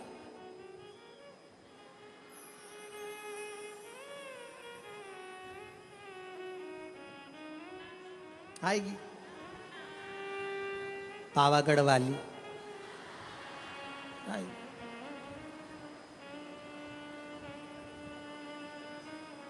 तुलजा आई, इसके घर में आई, आई। फिर सवेरे शाम सास रोज आरती गाएगी, अम्बे तू है जगदम्बे काली, जे दुर्गे सहादा वाली, तेरे ही गुण गाए भारती। हो मैया हम सब उतारे तेरी आरती। तेरे घर के सास ससुर पे बीड़ पड़ गई गड़ी है भारी, पति देव पर ऐसे टूटे जैसे सिंह सवारी। अरियो बच्चों को धोने वाली, सुबह शाम चिल्लाने वाली, क्यों चिल्ला चोट करे? देखे फिर कहा ये रोती, अरे मांगा क्या था? अरे खुश होना है। जितने लोग शिव महापुराण की कथा को श्रवण कर रहे हो, तुम्हारे घर में बेटी ने जन्म लिया है, तो खूब नगाड़े बजाकर खुश होना। अगला जन्म नहीं, अगला जन्म शिव के चरण में होगा, शंकर के चरण। छोड़ गए जन्म और मरण के प्रपंच से, छूट गए।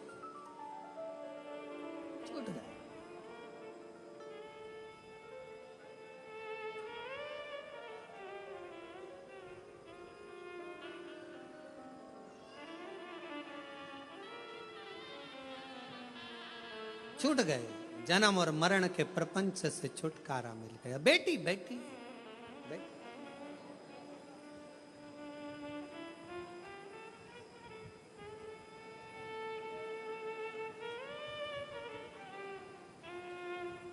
शिव पुराण कर रही है, भगवान शंकर का चरित्र कर रहा है। कात्यायन ऋषि ने पूछा कि मुझे जन्म मरण के प्रपंच से छूटना है, क्या करा जाए? शंकर भगवान ने कहा, तुम्हारे घर में अगर बेटी का जन्म होगा, तुम जन्म और मृत्यु के प्रपंच से छूट जाओगे।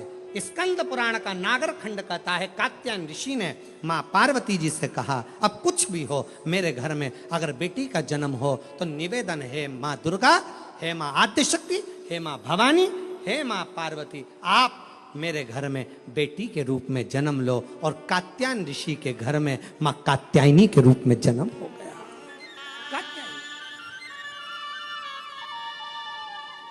बोल कात्यायनी माता की। कात्यायन ऋषि के यहाँ कात्यायनी माता का जन्म हो गया, कात्यायनी माता का प्राकट्य हो गया, कात्यायनी माता की स्मरणता, कात्यायनी माता का भजन, कात्यायनी माता की कीर्ति। कात्यायनी माता बाल्य अवस्था से ही भगवान शिव की आराधना में लीन रहती है। कात्यायन ऋषि उनको देखते हैं, देखते।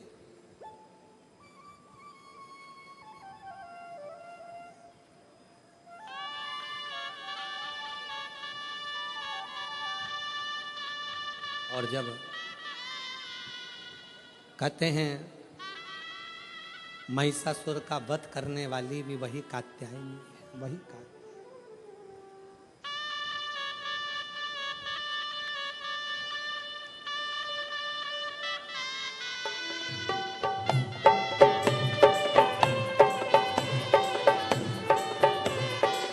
बैठे बैठे दोनों हाथों से ताली सेवा देते हुए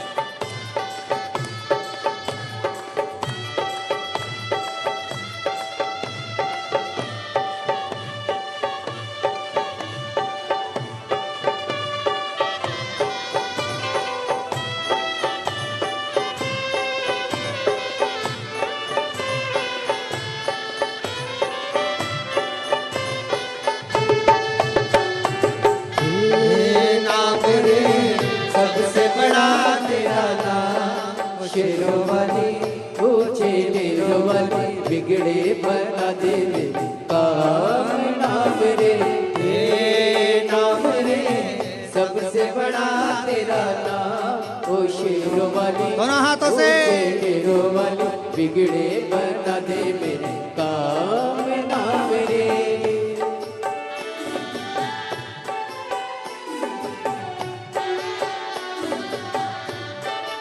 बोल कात्यायनी माता की।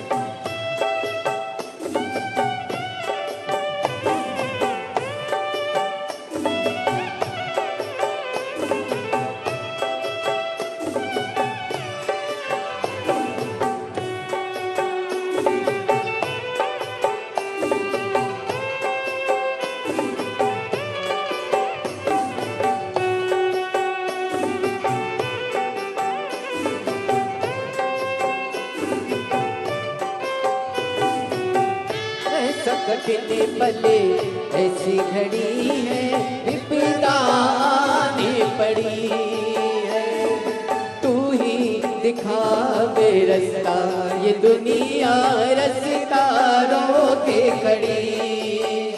मेरा जीवन बना एक संग्राम, ओ शेरों वाली ऊंचे डेरों वाली बिगड़े बना दे मेरे काम ना मेरे। हे नाम रे सबसे बड़ा तेरा नाम, ओ शेरों वाली ऊंचे डेरों वाली बिगड़े बना दे मेरे काम नाम रे।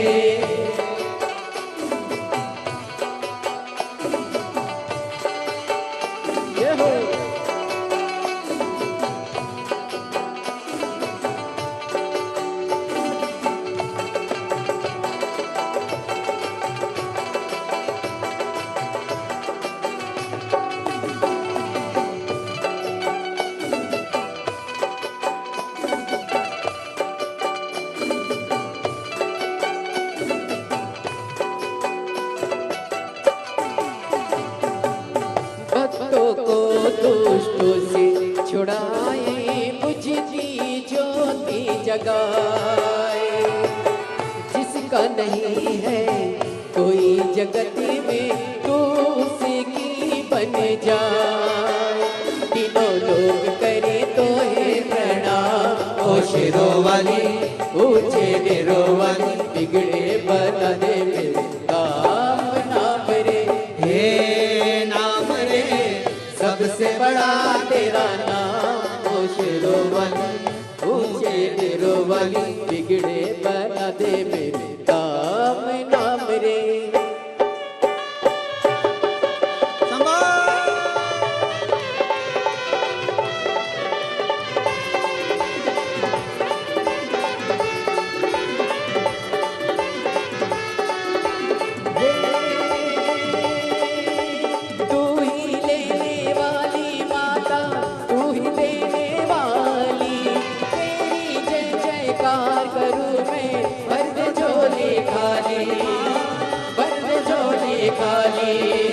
काम सफल हो मेरा तेरा वरदान, तेरे बल से हो जाए निर्बल भी बलवान। मां निर्बल भी बलवान बीच भंवर में डोल रही है,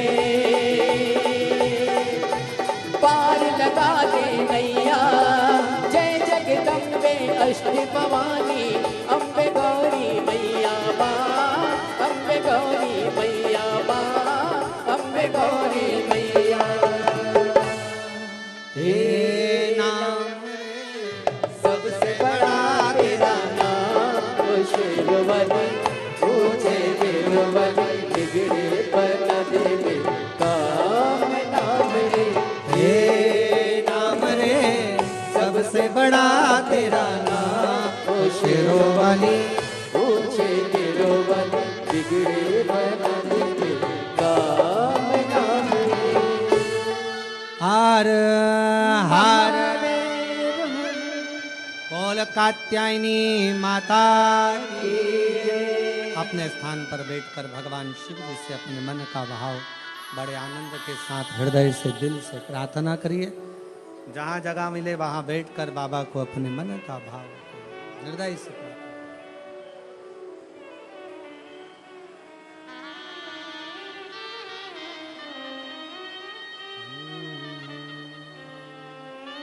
सभी लोग साथ में बोलेंगे।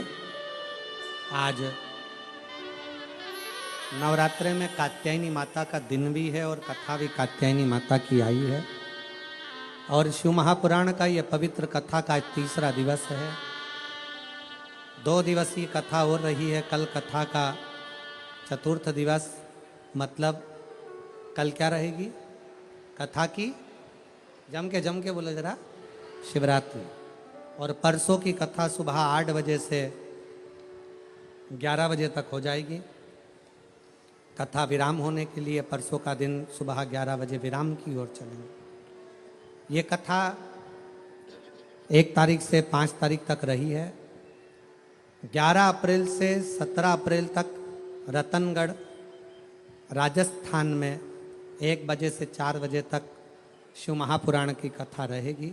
रतनगढ़ वाले उसको सुनेंगे।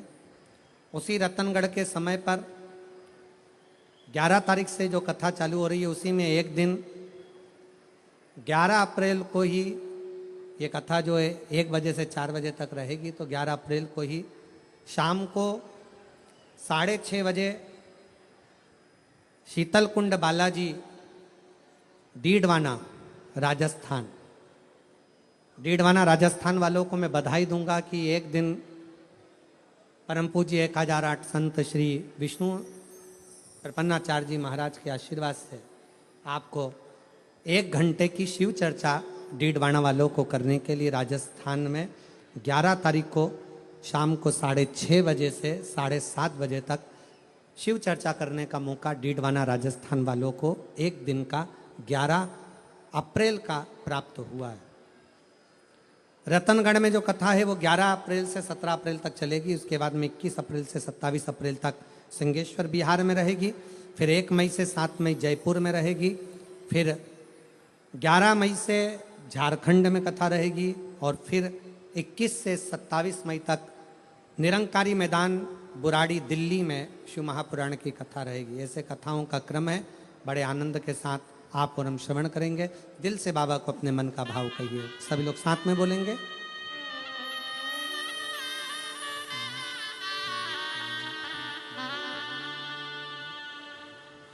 श्री शिवाय नमस्तु।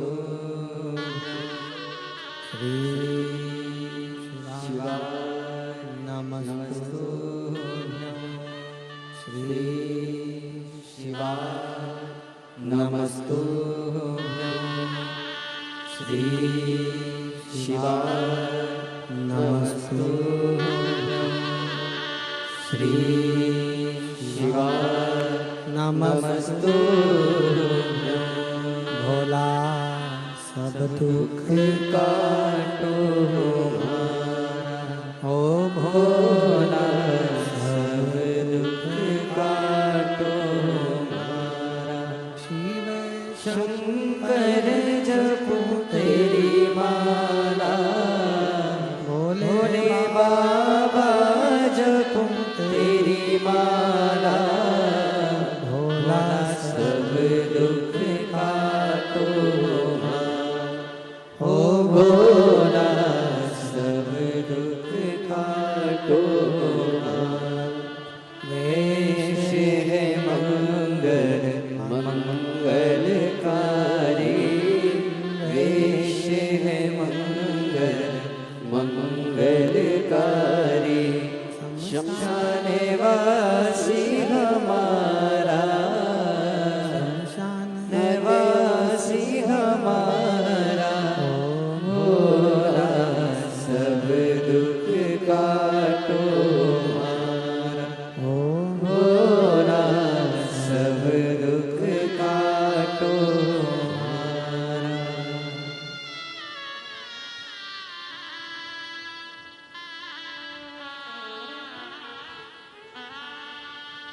बाबा देवादिदेव महादेव भगवान शिव भड़दानी त्रिकालदर्शी कैलाशी विनाशी भगवान शंकर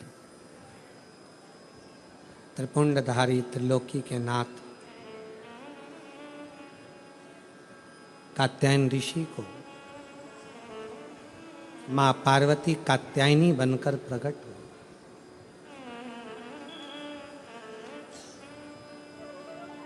बहुत सारे सूत्र माता कात्यायनी ने संसार सागर के लोगों को दिए हैं। बहुत अपन सारे सूत्रों की बात तो नहीं करेंगे, पर 2 सूत्र माता कात्यायनी ने जो दिए हैं उसका स्मरण करें। 2 सूत्र कहा,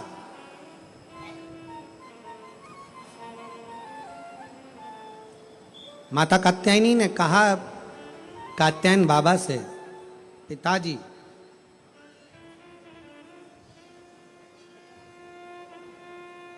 एक नारी का जीवन पूर्ण संघर्ष का जीवन होता है, पूर्ण समर्पण का जीवन होता है। पर एक नारी ही ऐसी होती है जो अपने पूरे कुल को संसार सागर से पार उतार सकती है। पर वही नारी यदि परिवार में रहकर अगर भेद करती है तो स्वतः स्वयं अपने आप को भी डुबो लेती है और स्वयं कुल को भी डुबो लेती है।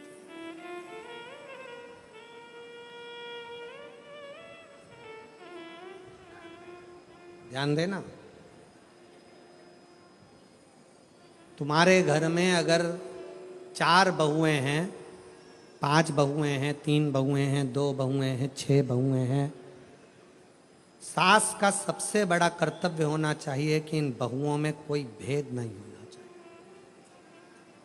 कोई भेद, मेरी बड़ी अच्छी कि छोटी अच्छी, कि मंजली अच्छी कि संजली अच्छी, मेरी बड़ी बहू ज़्यादा अच्छी है कि छोटी बहू ज़्यादा अच्छी है। बहुओं को कभी पलड़े में तोलना नहीं है।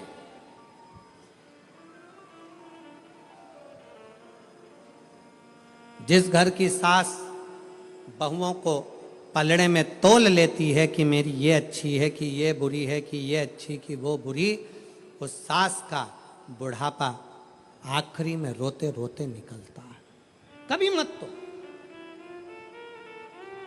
4 बहुएं, चारों अच्छी हैं, 3 बहुएं, तीनों अच्छी हैं, 5 बहू, पांचों अच्छी हैं, 2 बहू, दोनों अच्छी हैं। कभी ना तो आपकी दृष्टि में रखो, मेरी बड़ी बहू मुझे सम्मान दे रही है, छोटी बहू सम्मान दे रही है, मंजली बहू सम्मान दे रही है, आपकी दृष्टि में हो। पर जनमानस के सामने ये बात कभी ना आए, किसी रिश्तेदार के सामने ये बात ना आए कि मेरी बड़ी अच्छी कि छोटी अच्छी, कि बड़ी बुरी कि छोटी बुरी, कि कौन कैसा, ये भेद कभी मां के मन में ना। और दूसरा सूत्र मां कात्यायनी का अपने अंदर उतारिएगा। दूसरा सूत्र भी बड़ा प्रबल है। मां कात्यायनी अपने पिता कात्यायन जी से कहती हैं, पिताजी एक लड़की अपने 2 कुल को तारती है, एक मायके का, दूसरा ससुराल का। पर एक लड़की के लिए सबसे बड़ी जरूरत की उसकी बुद्धि में ये चित्त में होना चाहिए कि जितना चिंता वो अपने मायके की करती है उससे 1.5 गुनी ज्यादा चिंता उसको अपने ससुराल की भी होना चाहिए। जितनी चिंता वो अपने ससुराल की करे उतनी मायके की करे, मायके की और ससुराल की करे। पर मायके से विवाह होने के बाद 1.5 चिंता ससुराल की। मां कात्यायनी कात्यायन ऋषि से कहती हैं, पिताजी जब एक लड़की, उसका जीवन कोरा है, उसकी चित्तवृत्ति कोरी है, कभी वो अपनी सास से नहीं मिली, कभी वो अपने ससुर से नहीं मिली, कभी अपने पति से नहीं मिली, कभी अपने देवर जेठ से नहीं मिली, उसका जीवन कोरा रहता है। कात्यायन ऋषि से कात्यायनी जी कह रही हैं, उसका जीवन कोरा है। उस कोरे जीवन में उस कन्या को, उस स्त्री को, उस नारी को चाहिए कि पिता से जितना स्नेह हो उससे 1.5 स्नेह उसके ससुर से हो, भाई से जितना स्नेह हो उससे 1.5 स्नेह उसके देवर और जेठ से हो, जितना स्नेह अपनी सगी बहन से है उससे 1.5 स्नेह देवरानी और जिठानी से हो, और जितना स्नेह मेरे अपने मायके से है, उससे डेढ़ा स्नेह अपने ससुराल से हो, उसकी चित्त वृत्ति। आज परिवार टूट रहे हैं, कात्यायनी माता की लोग पूजन जरूर करते हैं, पर कात्यायनी माता के विचारों को अपने अंदर नहीं रखते। अदालत में जितने केस प्रॉपर्टी के नहीं हैं, अदालत में जितने केस कत्ल के नहीं हैं, अदालत में जितने केस कोई फालतू नहीं है, उससे 4 गुना ज़्यादा केस आज अदालत में केवल तलाक के हैं कि तलाक लेना है। कारण क्या है? उसका कारण केवल एक है कि आप दोनों को सम लेकर नहीं चल पा रहे हो। मायके की प्रियता ऐसी बढ़ती है कि ससुराल बुरा लगने लगता है। मेरी बहन तो ऐसी थी, मेरे पिताजी तो ऐसे थे, मेरा परिवार तो ऐसा था। ठीक है, आपका परिवार श्रेष्ठ है, बहुत अच्छा है, बहुत ध्यान रखने वाला है, पर जो ललाट में परमात्मा ने लिख कर दिया है, इसको नकार तो नहीं सकते हो। इसको भी अपनाना पड़ेगा, अपना बनाना पड़ेगा, स्नेह करना पड़ेगा, इसको भी अपना बनाकर इसके साथ रहना पड़ेगा। माना बेकार मिल गया कुछ, मान लो बेकार मिल गया, तो क्या आप उसको स्वीकार नहीं करोगे? हो सकता है तलाक ले लोगे, और तलाक लेने के बाद जैसा अभी मिला है इससे भी जोरदार सिंदूर चढ़ा हुआ भेरू मिल गया तो कौन सा फर्क? विचार करिए। इसलिए जो मिला, माता कात्यायन बाबा से कहती हैं, दोनों का साझा बनाकर चलना है। घर में रहने वाली स्त्री, घर में रहने वाली माँ, घर में रहने वाली बहू, घर में रहने वाली बेटी, घर में रहने वाली सास, घर में रहने वाली दादी, घर में रहने वाली ये एक नारी, दोनों का साझा बनाकर जब चलती है तो वह अपने कुल को, अपने परिवार को उन्नति की ओर लेकर जाती है और यश प्राप्त करती है। यश प्राप्त करती है, ये श्रेष्ठता हो। बोल बम का नारा है, जम के बोलो कल्याण तुम्हारा है। बोल बम का नारा है, सारी समस्या का हल श्री शिवाय भगवान शंकर की अविरलता धारण कर।